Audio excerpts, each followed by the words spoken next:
Go.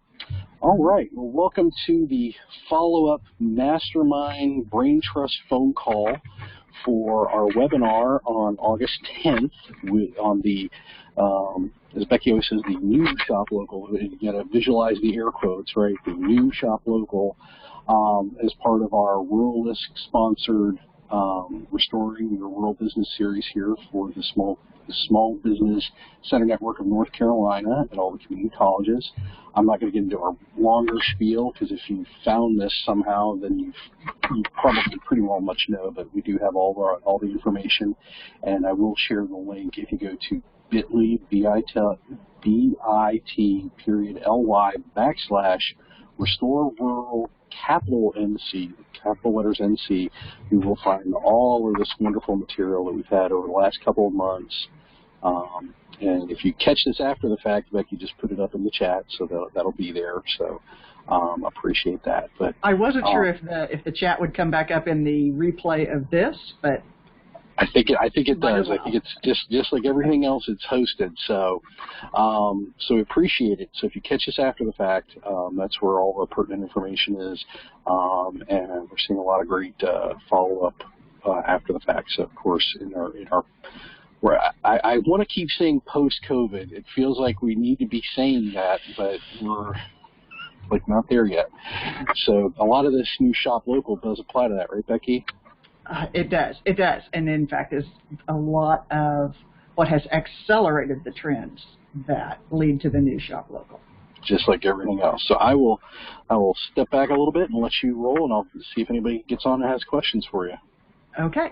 I've got the participant list open, and so I'll keep an eye on that, and I'll try to keep an eye on the chat as well, but feel free to interrupt me at any moment, anytime, whether you are on the phone or listening live, or if you're catching this replay, then you can email me, Becky, at saveyour.town.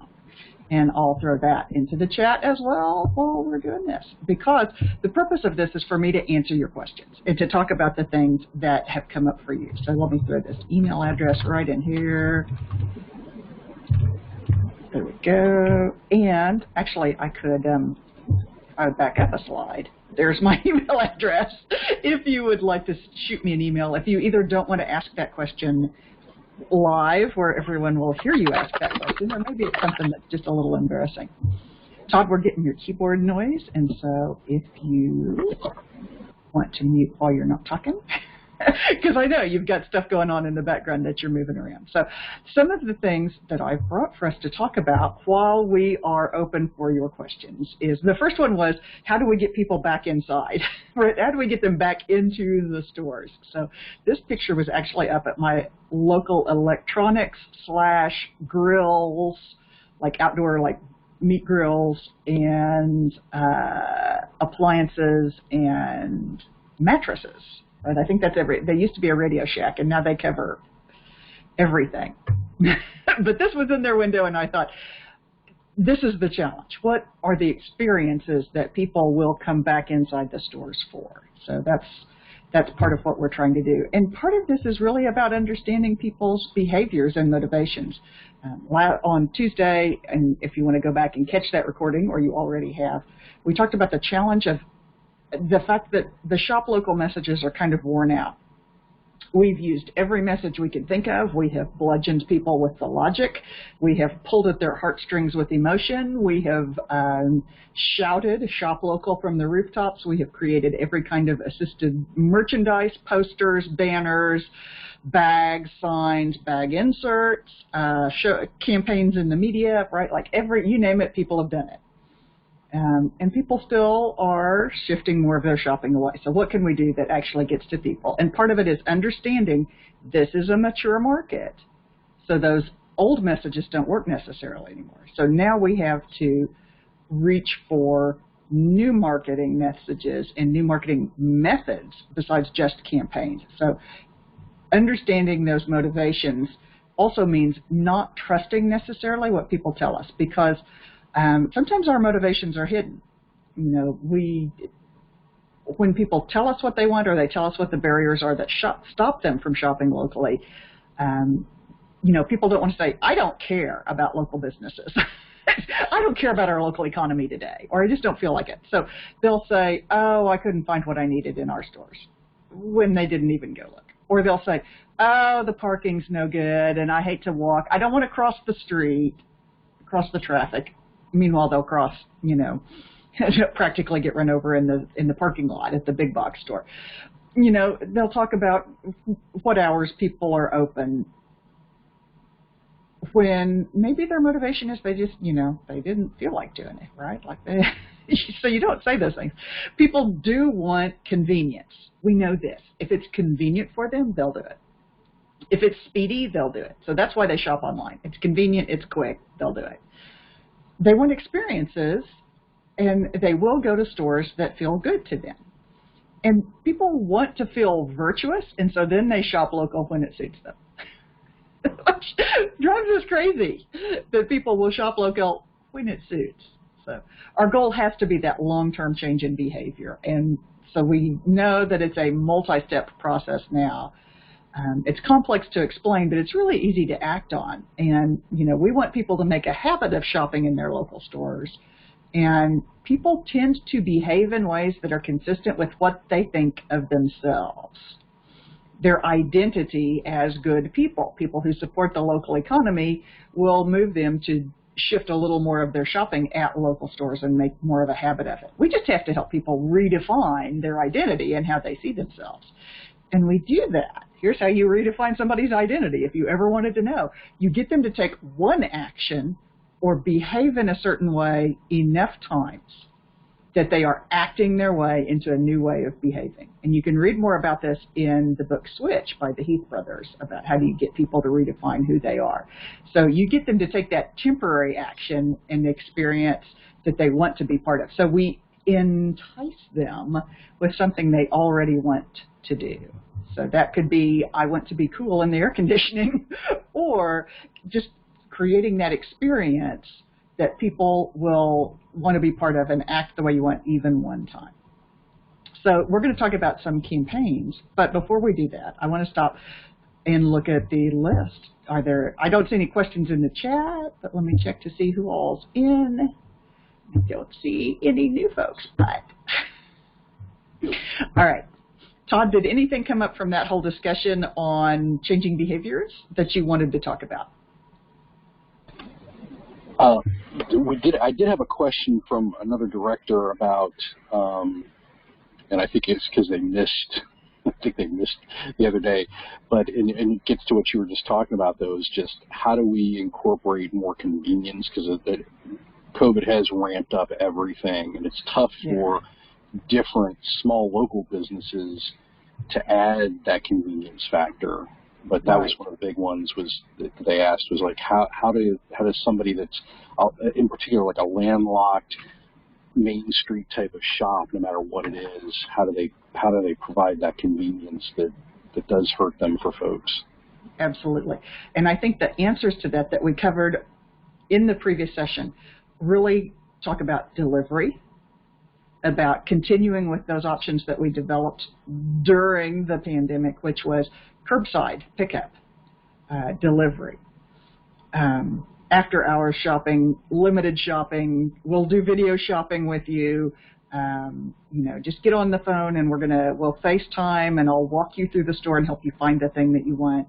Those additional options help increase convenience. And another one that we mentioned last time was the scheduled ordering.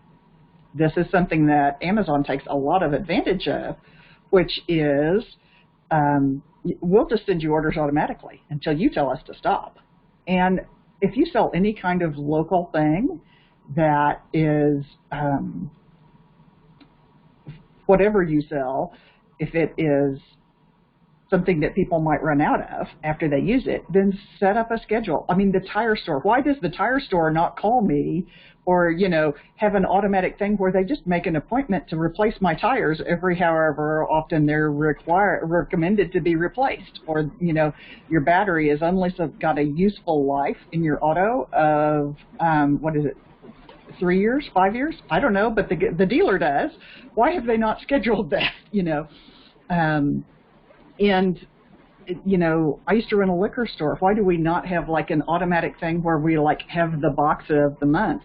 And in fact, on the list for to talk about today is the subscription box model. So let me pull up those slides. It's funny you mentioned that, because I actually got a reminder from the mega pet store that my dog was overdue for grooming. See, I'm saying. Here we go. I think the problem, though, for a lot of the smaller folks, though, is just they don't know how to get into the technology and just the capacity to handle that kind of level. I mean, because in most cases, as you know, we're dealing with people who barely have a point of sale that allows them to take online payments, let alone... You can do this with your paper calendar. I'm not kidding.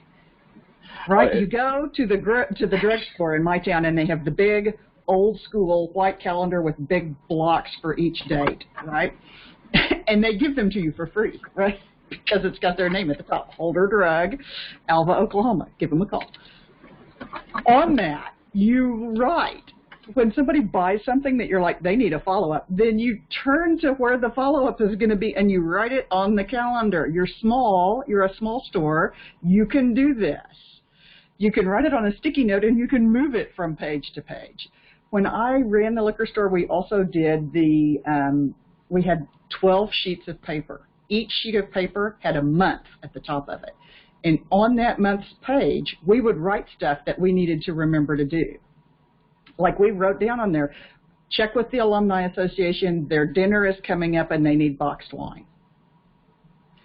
So we knew what month that was coming, and we wrote it on the calendar. So it's this just 12 sheets of blank paper, write the months at the top, write down the stuff that you need to remember. And, you know, when one's full or two scribbled up, make a new one. We ran with the same sheets for 5 or 6 years.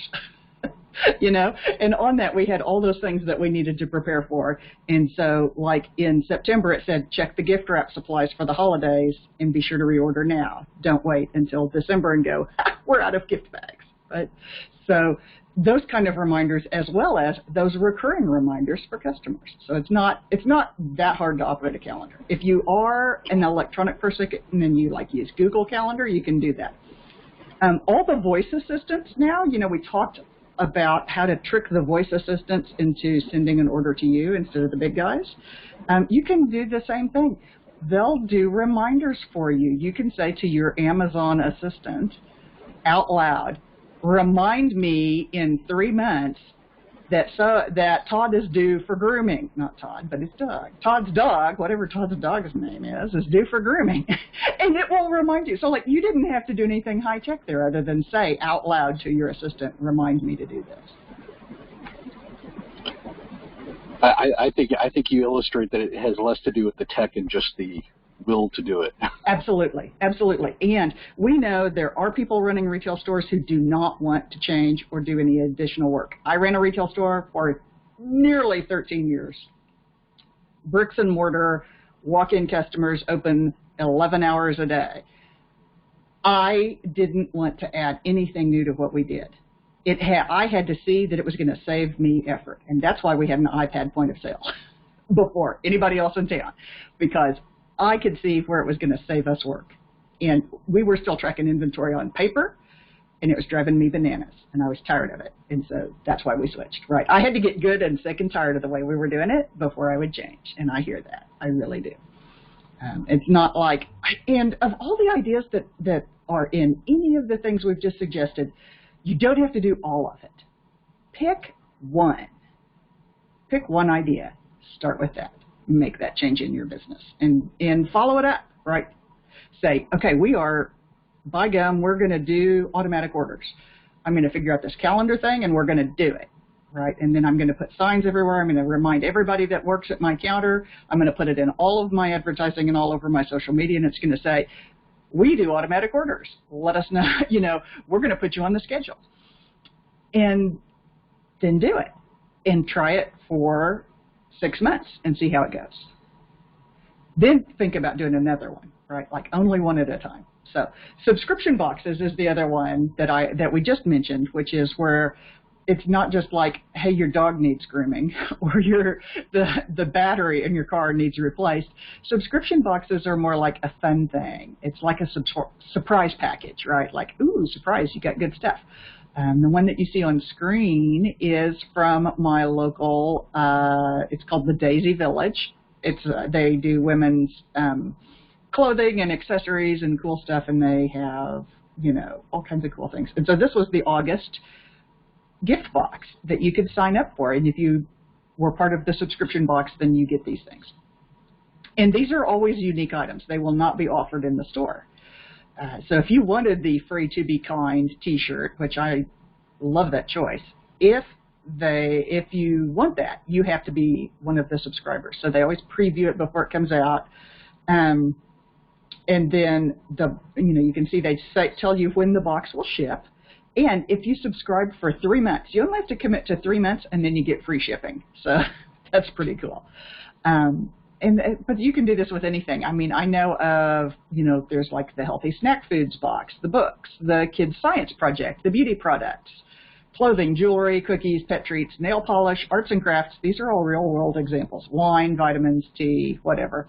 And if you start watching for these, you see them anywhere. And if you think, well, I just, my store, I just don't have enough stuff that people are going to want that's different every month, then you get together with six local stores, and each of you contributes one thing per month that people might want. And so this is a perfect project for organizations, chambers of commerce, to get involved with and to say, this is the best of our town, and these are the items that we're offering. So this would be the Hulva, Oklahoma gift box. Then Daisy Village would be part of it, and they would put in their stuff.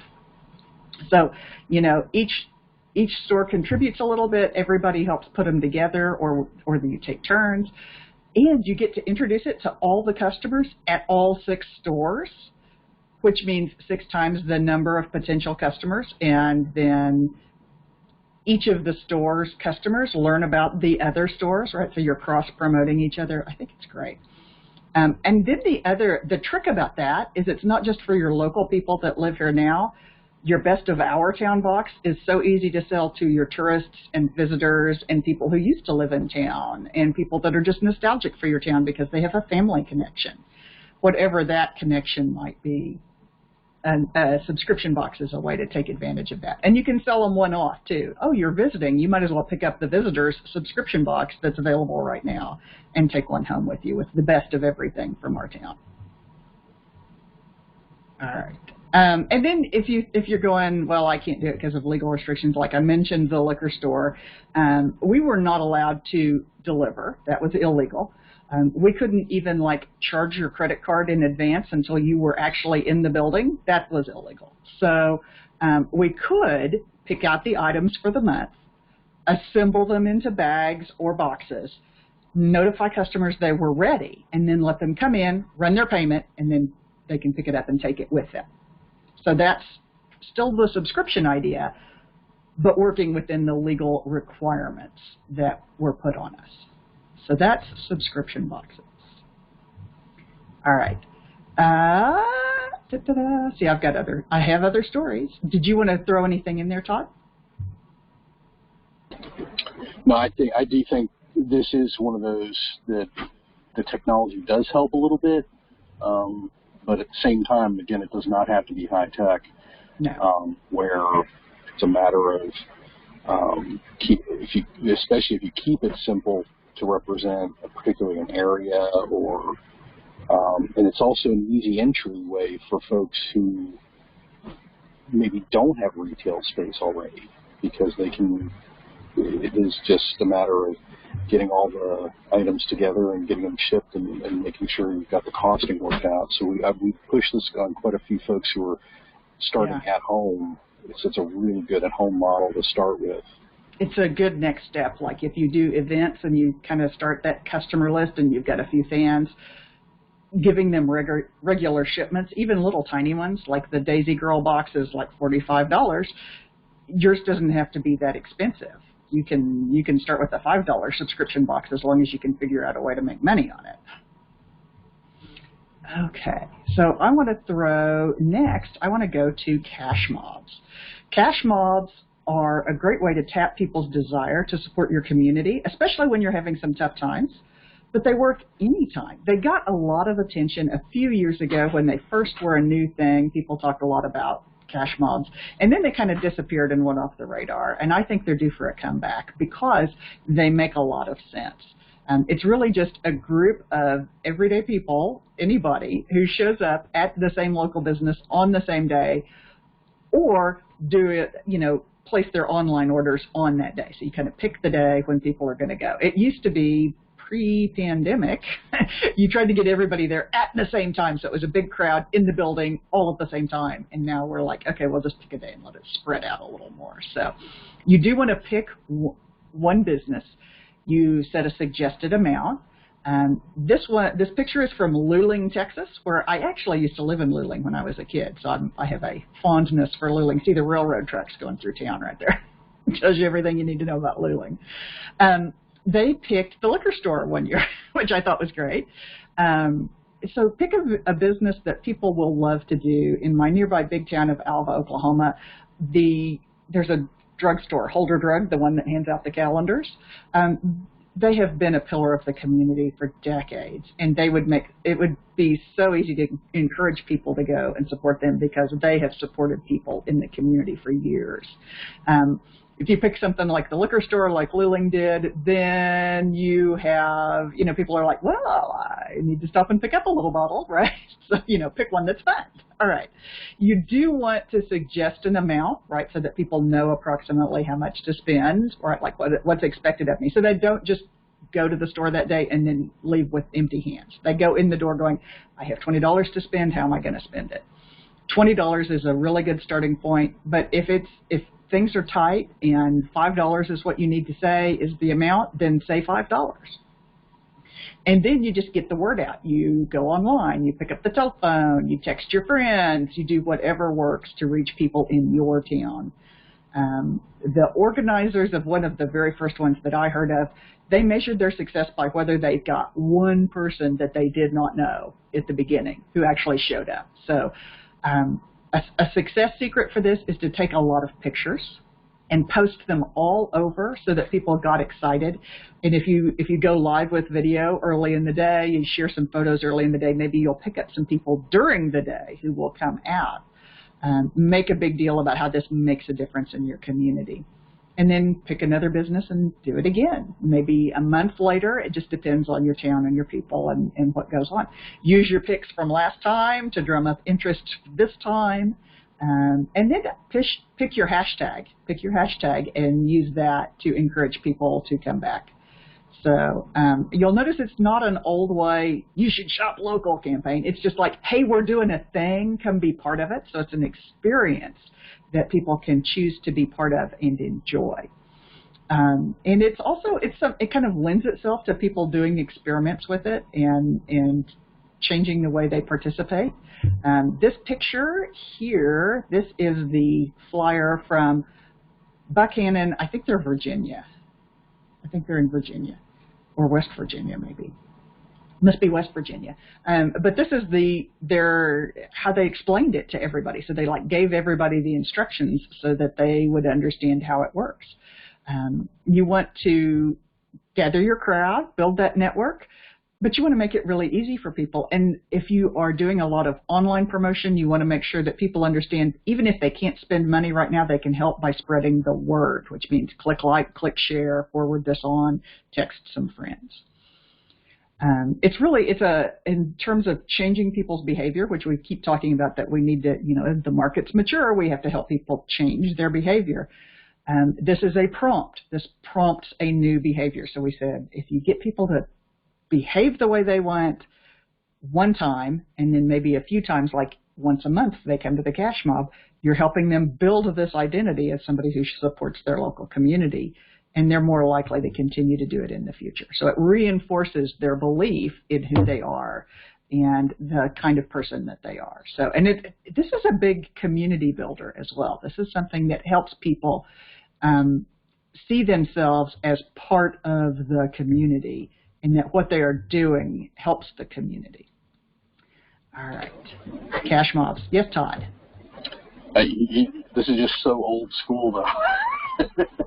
I was in my previous life. I was thinking about when, and this is well over a decade ago now, when they were really in their height. Was I was I worked for a chamber that, and I think it's kind of where they really started, is downtown associations, chambers, kind of were the initiators of the concept that you want to get folks, because they had that natural built-in community already, and quick and easy way to get it out there as quickly as possible, usually too, because that's either, like you said, you kind of have to have that built in, or a way to get it out there as quickly as possible, or at least have it well planned enough. So in essence, it's kind of an event, really, beyond just, hey, we're all just going to happen to be there at the same time. You want to give them, like you said, a point, and then maybe a price, or kind of give them, in some cases it might even be a reason. Perhaps it's a fundraiser, or like you said, there's discounts, or there's something to it beyond just, hey, go spend money with them just today. Well, and I think right now the thing to emphasize is that this is part of the community. This is part of our community. Whatever the name of your community is, right? Like, you want to hammer on that this is supporting our community, supporting our businesses, which gets to the point of trying to help them shape that behavior, right? Like, if you do this, you're a good person. It is not a bad thing to push as the reason for the cash mob, as opposed to, I'm going to get something myself because I'm going to get a discount if I go. No, you want to say, look, I am the person who supports my community. This is important, and this is a way that I can do it that's accessible, right? Like, it's a good reason, it's an excuse, it's a prompt, but it's also part of who I am. And that's part of building that habit of spending locally. Mm-hmm. No, you're right. I think once we start to get a little more out of COVID, it'll make a lot more sense, in terms of, especially if, in one of the ways when we did implement it a few times and we saw it work, is if there's a coordinated, consistent way of doing it, saying, like, we're going to pick the second Tuesday of the month, and we're going to try and be as equitable and find an equitable way to make sure that we're focusing on somebody that's kind of either ignored or flagging, or needs something a little bit, the one that's either off the beaten path a little bit, or is just struggling right now. Is in my local area, there was a local pizzeria that their air conditioning went out in the heat of summer here, and of course it was going to be astronomically high, and basically, you saw, it wasn't called this, but I mean, in essence, they were like, hey, just go flood her with money, because if you start buying a bunch of stuff, she'll have cash so she can go get her air fixed. Yep. So those are the kind of things that can help folks out, especially right now when they're trying to just keep the lights on. Absolutely. And, early in COVID, as businesses had to shut down, there was this buy gift cards from people, which, again, you can tie that to your cash mobs and say, all right, here's what we're going to do. We're going to all, this month, and this is another reason that I think picking a local hashtag makes a lot of sense, because you're going to help build some momentum around it. You're exactly right. Like, have a set time or day when these are going to happen. This is always the second Tuesday, or it's always whatever. And in fact, the next example of what I brought to talk about is another thing that has a theme day along with it. And this is again something you can do. It's like a campaign. It's something you can show to a board of directors and go, look, we're doing a thing, besides trying to get people to, besides working with the stores to be more convenient, working with them to learn how to trick those online voice assistants, besides working with them to get some delivery set up, you have to do a campaign. So you can do cash mobs. You can also do this kind of a thing, which is a where is it, or a we have more than you know. I think these are super effective because people forget and don't know what's available in their stores. when I coordinated the Shop Small program for my town among merchants, I just decided I was going to do it, so I did it. Like signed us up, and we weren't signed up, so I signed up the town and went and got, merchandise, and I went around to all the stores, and I'm like, hey, I want you to be part of this, and I'm going into all these stores, and I'm going, everybody has new stuff, but I had no idea they had. So that's a hint, right? Like everybody had added some new lines, and this was several years ago. It was a big trend. I'm saying if you walked around and you had to go in a 1 week period into every store in your town, you would find out they have stuff you weren't aware of. So turn that into a campaign and make people aware. That was my theme then for the entire Shop Small Saturday. I did it for the whole month. I was like, hey, look, did you know that the Radio Shack is also selling barbecue spices? Because I didn't know they were, but they were. So the picture is from my nearby another chamber here in Oklahoma, Winoka, Oklahoma. They did a Where Is It Wednesday thing. And so their chamber person, who is not a director but is like the only person that works for the chamber, actually was like an assistant. She went around to all the stores and she took pictures in the stores, and then she would post them and go, hey, at first she was trying to get people to guess where this is. And then she changed it to more like, hey, did you realize that the grocery store also has all this hardware, and they have motor oil and, automotive fluids, and they've got hair scrunchies, and like, did you realize they have all this stuff? And if you just went from store to store, you could feature 2 or 3, like she kind of overdid it here. There's 3, 4, 5, 6, 7 photos as part of this post, which is more than people, stretch it out, right? Because we're small towns. You're going to need these other photos later when you come back around to do the grocery store again.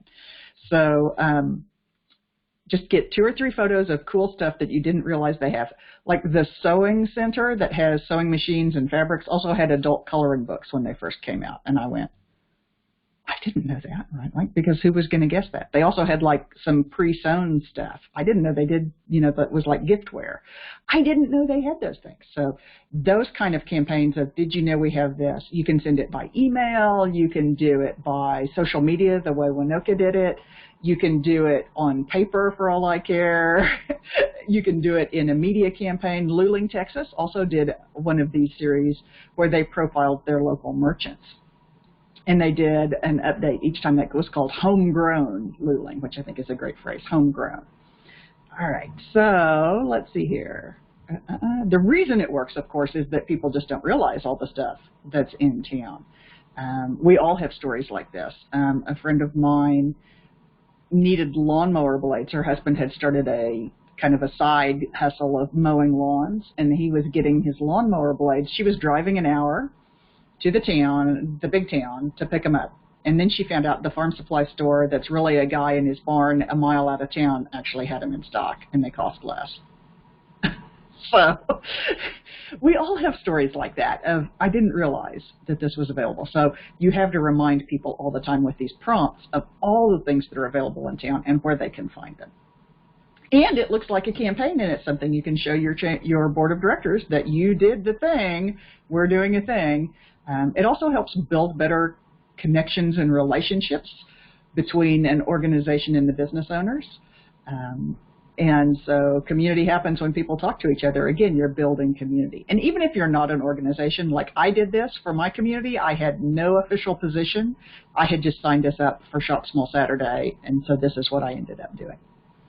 So that's an example of another campaign type thing that you can do. All right. What do you think of that, Todd? It's very similar to something I've seen. You're probably familiar with, I think it's Andrew Davis.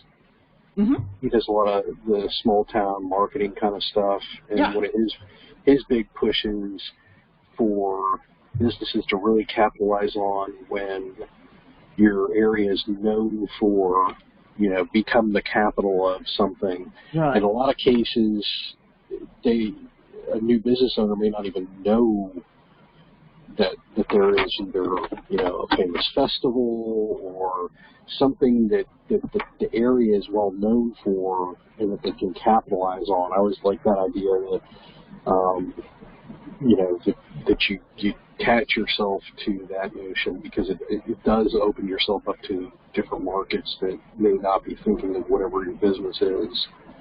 Yeah, so I see, kind of like Winoka that. is a good example because they have they're a railroad town, and we're a long time ago, like they had a railroad maintenance station there, so lots of people worked for the railroad. They still are on the main transcontinental line. There are dozens and dozens of trains through town every day.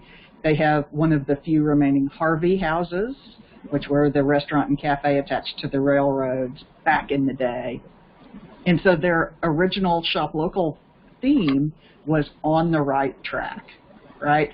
So that's a great theme for them. So they could do the railroad, the locomotive, and show the tracks and everything, right? Like, so that was a great theme, and it was one that any business could tie into and go, stay on the right track, get on the right track, we're on track, right?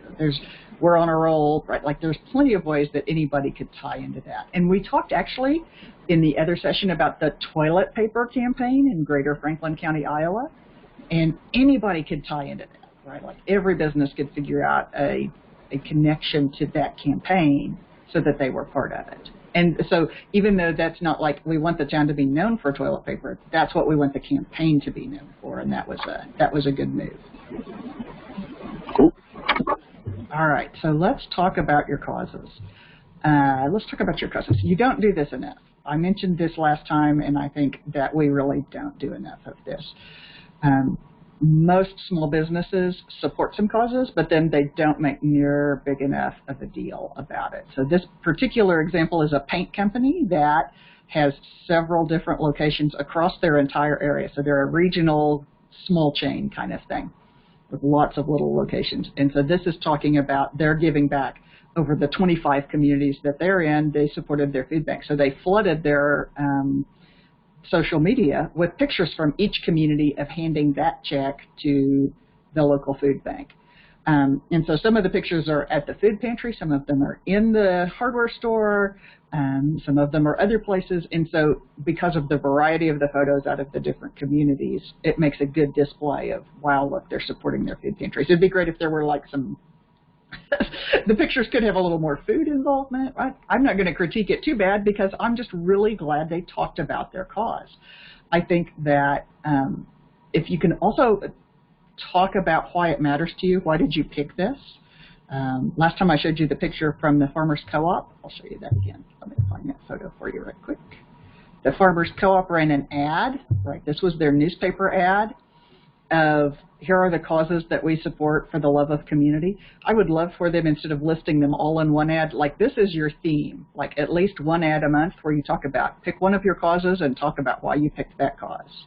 Explain to us why you're supporting that particular group. And if you're the Farmers Co-op and you're supporting the 4-H, then that makes sense and you can say that. It's okay to talk about why those causes matter to your business. You know, for the love of farming, we picked this. This is another one. This picture is from the county fair in Woods County, Oklahoma, the one on the right. You can see at the county fair they posted these beautiful signs. It doesn't take a lot, folks, to go ahead and recognize those businesses that donated. We usually do that. What we don't do is give them something to put in their business so that they can capitalize on it later. And that's the picture on the left, which was actually in a Staples store in Canada. But you can see that the county fair gave them a big, bright, beautiful county fair ribbon to hang up that says partners. So that gives them credibility in their business as well. So as you recognize partners that work with you on events, turn around and give them something they can show off in their business.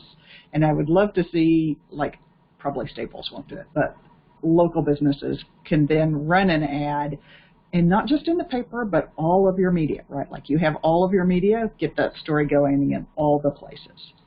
Todd, I think I heard you dying to say something there.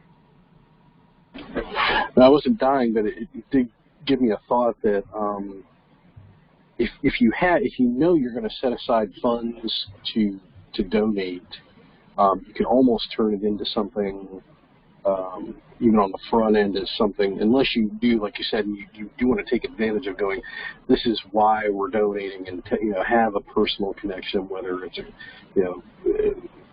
impactful cause to you, or you name it. There's a reason why, and you want to explain it. But if let's say you're new and you don't know, and you want to give back, and you want to make it about the local area. If you say to put some parameters on it, but say, look, we have, X amount of money, a couple $1,000 that we want to, make it borderline competitive with local causes that want to work with you. It becomes, you can make some hay out of that as well as part of the process. And then when it's done, you hopefully created a partner, not just that you handed out. Like you said, you've got an opportunity, but then you can do even more with it because you've made it something where they're coming to you in essence to go, oh, you can give us a little bit of money, mini grant or whatever you want to call it, as something to help those particular causes out, and also get a diverse amount too. Then it's not just focused on one particular cause, but that they are primarily local. Yeah. People that start businesses already do things in their community. They're the kind of people that are involved in something, whether it's they're involved with theater, or they're involved with art, or they've got kids in school, or they've got, they have causes that matter to them as a person. Maybe a famous example that a lot of us have heard about is Wendy's. Dave Thomas, the founder of Wendy's, was adopted. And so he was a huge supporter of adoption charities. I think that makes perfect sense. It hadn't got a thing to do with hamburgers, but it mattered to him. And so he took his cause with him when he started his business. And I think that's a great way to find your causes as well. So you have no excuse for not supporting causes. But small town businesses support causes. They do. We just got to talk about it more. Okay. I want to talk a little about Shop Small Saturday, because I just told you I got involved with it, and yet I have mixed feelings about it. I have the greatest relationship with it. I think it's great because it gives us a lot of attention to work with. And free tote bags. Of course you want them, right? What's bad about it is they did not design this event with small towns in mind. They designed it for big cities. It's only one day. All right, well, we need more than that, because there's not enough people in our town that one day is enough. So we need a lot more time. And then they picked the worst day they could possibly pick for small towns. They picked Saturday. They picked the Saturday after Thanksgiving. The Saturday after Thanksgiving, which is when everybody from the small towns loads up in the SUV and goes to the big city to shop, isn't it? So, all the small town promotion in the world is not going to make a difference if they already left town for the day. So what you can do is you can create excitement with events and happenings so that give people a reason to stay in town to shop.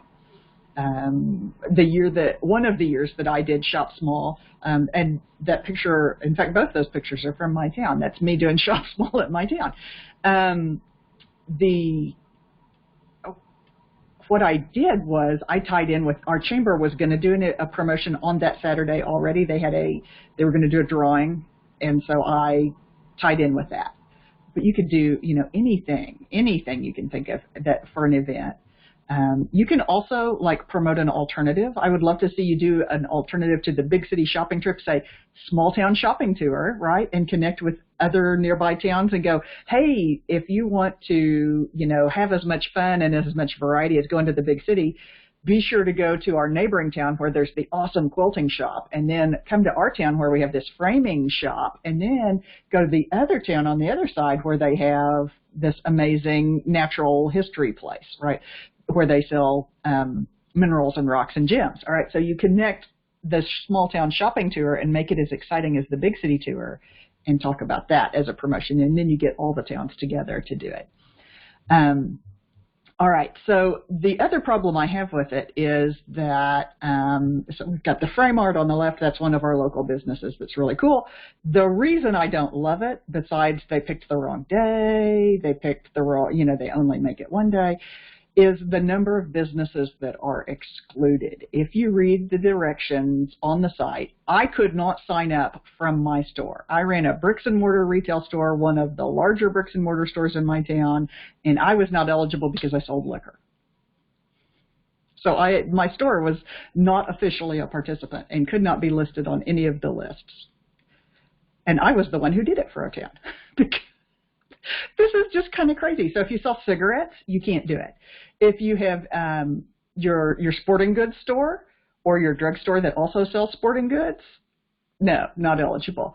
So if you look at that list of not eligible businesses, it's kind of annoying for small towns in the number of people that it excludes, and only because Amex doesn't want to tarnish their pretty hands with, disgusting businesses like liquor. So there's that as another factor. There is an alternative to this that gets almost no publicity in terms of national coverage, but works so much better for small towns. This is called Shop Indie Local. It's put on by the American Independent Business Alliance as the anchor organization that helps put it on. You see their website right there, which is shopindielocal.com. This is something you can use year-round. You can adapt it to your local events and needs, not just one day. That I ran that phrase, Shop Indie Local, past some regular people who aren't involved in any of this type of stuff, and that message is resonating a lot better than just a plain shop local or shop small. So it's people think they want to shop local, so it turns into a very nice, timely reminder. And the way you do this campaign, besides they have a whole bunch of stuff on their website that will help you do it, I think the most powerful thing you can do as a town-wide thing are all the things we've just talked about. Hey, we have more than you know. But also just tell the stories of your merchants, tell the stories of your businesses, because that doesn't get enough attention in our local communities. So, all right. What do you think? I think you had a lot, even without any questions. So I know, and I've got more, right? Like we've got 13 minutes, and I have more I can talk about. I think it is smart though for folks to make sure, whether it is their local chamber or some of these national organizations, to make sure that they're plugging in. To make sure, because it's just as important as making sure that they're on all the directories and online services and everything, to make sure that they can be found more easily by people coming from outside the area that say, hey, I do want to support local, independently owned places, but they have to be smart enough to figure out the best ways to be found. Yeah, absolutely. I do want to talk a little bit, because many of you are involved in the small business centers and chambers of commerce, and so you kind of spend a lot of your time trying to get merchants to cooperate on something. So there are some obstacles in trying to get merchants to cooperate, whether it's something like Shop Indie Local or Shop Small, or you're doing cash mobs. Cash mobs, it's not hard to get them to participate when it's their turn, but maybe the rest of the time they may not be as supportive. So I want you to avoid this trap if you have not written this down yet. But if you announce that you're going to hold a meeting to plan a campaign, then what people are going to tell you is, oh, I can't come, I'm busy. Because they don't want to go, because they're pretty sure this is going to be that boring meeting, and they're going to get slapped with more work to do. So when you say, we're going to hold a meeting to plan our Shop Local campaign, that just sounds like work. So what you want to do is you want to make sure that you put the focus on, hey, we're going to, if you think about the stuff we talked about last session, it was to give them something they wanted to learn and be part of. Even as merchants, you have to think about, what do customers want to be a part of? When you as an organization are trying to get merchants to do something, the merchants are your customers, and you have to think, what do they want to be part of? And that might be those informal sessions where they get to talk to each other and share ideas that are working. So be sure that you use that kind of a starting point to get people to come together. And keep in mind that it'll take some time to get it to actually get that critical mass going, where it'll kind of keep itself going. Those of you that have been catching these workshops between Deb Brown and myself, then you know that we talked about the idea-friendly method, which is I want to kind of contrast the old shop local and the new shop local here, and this is the difference. So the old shop local was you got a few people together in the meeting room in isolation from everyone else that was not on the committee, and those people decide everything about the new shop local campaign, the old way shop local campaign, that is going to apply to everyone in town. It has to be one size fits all because the committee has to take all the ideas that come up in the discussion and they kind of have to water them down until everyone can agree. And all the planning takes a lot of time, so you have to start months and months in advance, and then you don't announce any of it until you've decided all of it. And it is, by then it's closed to further discussion. If a merchant says, oh, but what if we did it this other way? You're like, no, we've already made our decisions. We're going to do it this way. That's old shop local. So those same committee members, these are the same people who make the decisions about all the projects. And of course it's a big project because it has to, you've got to plan months in advance. And if it fails, it is really public and it's really awful because it was such a big deal. And the message ends up being something that's those preachy messages we talked about at the very beginning of the first session. Save our stores, shop local. Well, that's not very motivating. So the new shop local way, the idea-friendly way, this new shop local is completely different. It's not top-down. It's bottom-up. It's a crowd of people who choose to work together around a shared goal, not a committee. So the goal is to make our community more resilient in the face, not just of this disaster, but of any future challenges as well. So together, this small group of people try and test lots of ideas in really small ways to see what may work. And it might work or it might not. But because each test is small, then failure is just valuable feedback about what to change and what works and what doesn't. So a new shop local project is much more short-term with lots of options, lots of ways for different people to be involved at different levels, different stores to put their own spin on it. And there are small but meaningful steps for everyone to take part in it, whether that's the shop owners, the shoppers, or the person running the new shop local, and that may be you. So the focus is on experiences, again, experiences that make people want to shop here because it's part of who they are as a community. Stores want to play along because they are seeing the success from those small steps and those merchants that are already involved.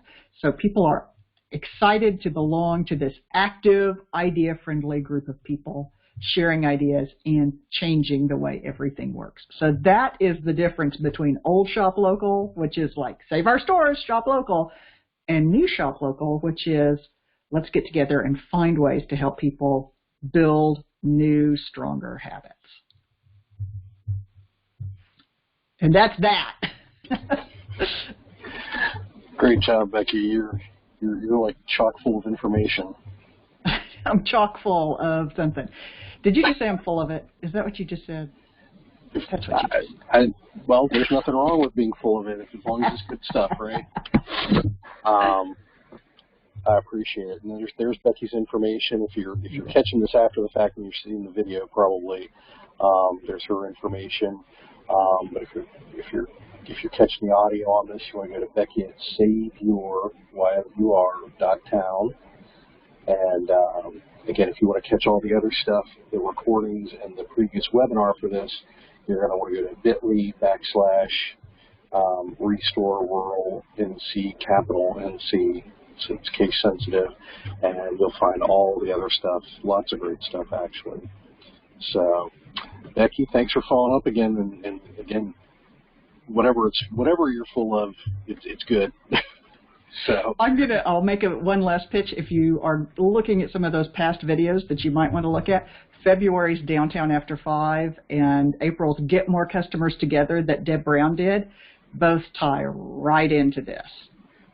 They do, and they're they've been a couple of the more popular ones in the recording, so it's been good to see. Deb's popular. All right. We'll let you know how they all play out after a couple months here. So, well, I appreciate it, Becky. Thank you again for following up and having a lot of great stuff again. All right. Thank you so much, Todd. It's been my privilege to be part of this and hopefully share some practical steps. If somebody gets one great idea for their store, then I'm going to be happy. That's what we're looking for. All right. Thanks, and have a great day. Thank you.